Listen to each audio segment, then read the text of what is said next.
पहले कि हम पार्ट 3 की तरफ बढ़ें, पॉपुलर फार्मिंग सीरीज़ पार्ट 1 का मुख्तसर सा रिकैप कर लेते हैं। 7 फरवरी 2022 को हमने 5 एकड़ पर तकरीबन 4000 के करीब डेल्टाइटिस के पौधे लगाए थे। पौधे से पौधे का फासला 4 फुट और लाइन से लाइन का फासला 14 फुट रखा गया। 14 फुट एक अच्छा फासला है अगर आपने मल्टी क्रॉपिंग करनी है। मल्टी क्रॉपिंग से मुराद यह है कि अगर आपने पॉपुलर के साथ कोई और फसल लेनी है तो 14 फुट एक अच्छा फासला माना जाएगा लाइन से लाइन के दरमियान। लेकिन अगर आपने मल्टी क्रॉपिंग नहीं करनी और सिर्फ पॉपुलर को एज आ मेन फसल के तौर पर लेना चाहते हैं तो लाइन से लाइन का फासला 5 से 7 फुट तक रखा जा सकता है और पौधे से पौधे का फासला लाजमी तौर पर 4 फुट रखें ताकि हवा और रोशनी ठीक तरह से पौधों को मिल सके और आपका पौधा अच्छी तरह से नशो नुमा पा सके। अब यहाँ पे एक सवाल ज़हन में ये आता है कि डेल्टाइटिस ही क्यों चूज़ किया, कोई और किस्म क्यों नहीं चूज़ की। पाकिस्तान में अमूमी तौर पर 2 हाइब्रिड किस्में काश्त हो रही हैं। एक को हम डेल्टाइटिस या जिसे D48 भी बोलते हैं और दूसरी किस्म है इटालियन। कुछ स्टडी और कुछ मुख्तलिफ लोगों के साथ डिटेल बात करने के बाद मैं इस नतीजे पर पहुंचा कि पंजाब जहां ज़्यादातर मौसम गर्म रहता है वहां डेल्टाइटिस बेहतर ग्रो करता है बनिस्बत इटालियन के। तो ये एक मेरी मेजर रीज़न थी कि मैंने डेल्टाइटिस या D48 को चूज़ किया इटालियन की जगह के ऊपर। दूसरा एक गलतफहमी हमारे किसान भाइयों में ये होती है कि अगर हम दरख्त लगाएंगे तो इससे ज़मीन ख़राब हो जाती है, जो कि एक सरीहन गलत एक परसेप्शन बन चुकी है, एक गलतफहमी डेवलप हो चुकी है। पॉपुलर सर्दी में पत्ते झाड़ देता है जो कि चंद महीनों में मट्टी में डिकम्पोज हो जाते हैं। तो इसका मतलब ये हुआ कि सर्दी में जब किसी दूसरी फसल को ज़्यादा सूरज की रोशनी चाहिए तो उस वक़्त पत्ते ना होने की वजह से आपकी ज़मीन को और आपकी दूसरी फसल को कोई नुकसान नहीं होगा।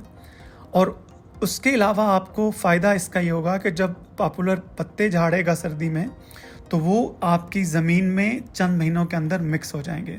लेकिन अगर आप डिकम्पोज करेंगे तो वो चंद महीनों को आप मज़ीद कम कर सकते हैं।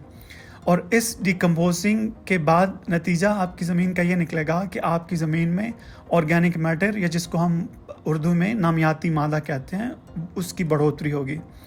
जिस ज़मीन में ऑर्गेनिक मैटर बढ़ेगा तो उस ज़मीन में किसी भी खाद को उसको हासिल करने की या उसको प्रोसेस करने की सलाहियत बढ़ जाएगी।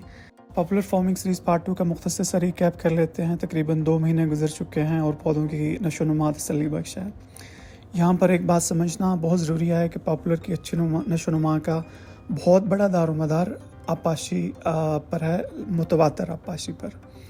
यह बहुत ज़रूरी है कि कम से कम पहले साल जब पौधा ज़मीन में अपनी जड़ें बना रहा हो उसको पानी की कमी ना आने दी जाए। हमने इसी चीज़ को सामने रखते हुए एक दिन सेलेक्ट कर लिया, हफ्ते का दिन हमने सेलेक्ट कर लिया और हम इस चीज़ को मेक श्योर करते हैं कि हर हफ्ते लाजमी पानी लगे पॉपुलर की पूरी फील्ड को। इससे न सिर्फ आपकी फार्म मैनेजमेंट बेहतर होगी बल्कि आपके लोगों को भी ये चीज़ पता होगा कि आपने एक सेट स्केड्यूल के मुताबिक अपने फार्म की आपाशी करनी है। इसके साथ साथ हम ये देख रहे हैं कि पाकिस्तान को अगले चंद सालों में पानी की कमी का सामना करना पड़ सकता है और इसके लिए हमें अभी से तैयारी करनी है।